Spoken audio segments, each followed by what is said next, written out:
This video is for awareness creation only and doesn't replace your doctor's decision. Please keep in touch with your doctor.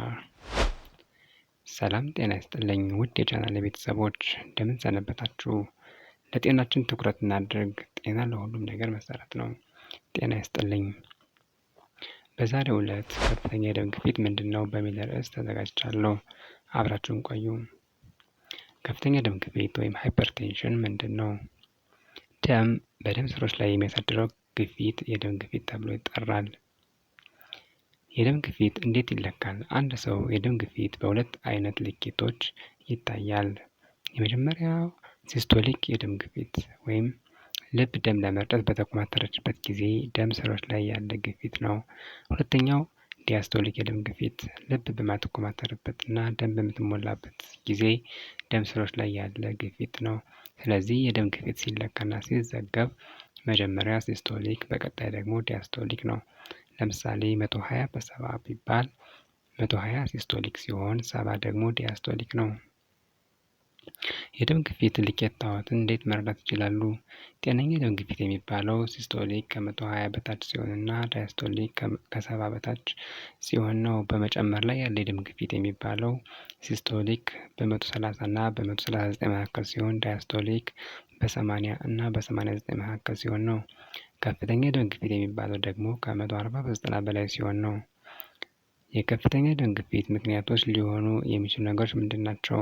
አብዛኛዎቹ የማይታወቁ ቢሆንም እስከ 95% የሚሆኑት፣ አንዳንዴ ግን ከኩላሊትና ከሆርሞን ችግሮች ጋር ለምሳሌ 5% የሚሆኑት የተያያዙ ምክንያቶች አሉ። የከፍተኛ ደም ግፊት ምልክቶች ምንድን ናቸው? የደም ግፊት በአደገኛ ሁኔታም ጨምሮ ምንም ምልክት ላይኖረው ይችላል። አልፎ አልፎ የራስ ህመም፣ አይን ላይ ብዥታና ማጅራትን ጨምደድ የማድረግ ምልክት ሊያሳይ ይችላል።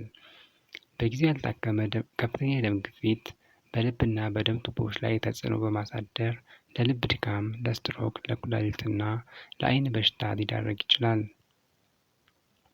ከፍተኛ የደም ግፊት አለዎት የሚባሉት መቼ ነው? በአንድ የደም ግፊት ልኬታ ብቻ ከፍተኛ የደም ግፊት አለ ለማለት ስለማይቻል ቢያንስ 3 በሳምንት ልዩነት የተለኩ ከፍተኛ ልኬታዎች ያስፈልጋሉ። ከከፍተኛ ደም ግፊት ጋር በተያያዘ የልብ፣ የአይን ወይም የኩላሊት ችግር ከመጣ ግን የደም ግፊቶች ከፍተኛ ነው ለማለት ያን ያህል ጊዜ አይጠበቅም። ከፍተኛ የደም ግፊት እንዴት ይታከማል?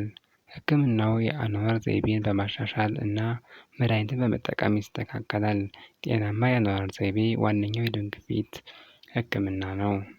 ለምሳሌ በምግብ ውስጥ ያለውን ጨው መቀነስ፣ ከመጠን ያለፈ ውፍረት ካለ ክብደት መቀነስ፣ አልኮል መጠጥ አለመጠቀም፣ ሲጋራ የሚያጨሱ ከሆነ ሲጋራ ማጨስ ማቆም፣ አካላዊ እንቅስቃሴ ማድረግ፣ በቀን ለ30 ደቂቃ እንዲሁም በሳምንት ለ5 ቀናት እንቅስቃሴዎች ማድረግ ይመከራል።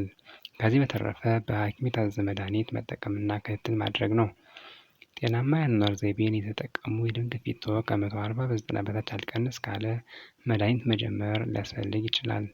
የደም ግፊትዎ በአደገኛ ሁኔታ ከፍተኛ ከሆነ በአኗኗር ዘይቤ ብቻ ለማስተካከል አይሞከርም። ሐኪምዎ ወዲያውኑ መድኃኒት ይጀምርልዎታል። አንዳንድ የደም ግፊት መድኃኒቶች የጎንዮሽ ጉዳት ሊኖራቸው ይችላል። ለምሳሌ ሳል፣ የእግር ማበጥ፣ ማዞር እና የመሳሰሉት ሲኖሩ ከሐኪምዎ ጋር በመመካከር ወደ ሌላ መድኃኒት ሊለወጥልዎት ይችላል። መድኃኒት ሲያልቅብዎ ከመድኃኒት ቤት ገዝቶ መውሰድ ብቻ ሳይሆን መደበኛ ክትትል ሐኪምዎ ጋር በመሄድ ማድረግ ያስፈልጋል። ስለተከታተላችሁኝ አመሰግናለሁ። የቴሌግራም ገጻችን አባል በመሆን እንዲሁም ቻናላችን ሰብስክራይብ በማድረግ ቀጣይ ጤና ምክሮችን እንዲከታተሉ እንጋብዛለሁ። ጤና ይስጥልኝ።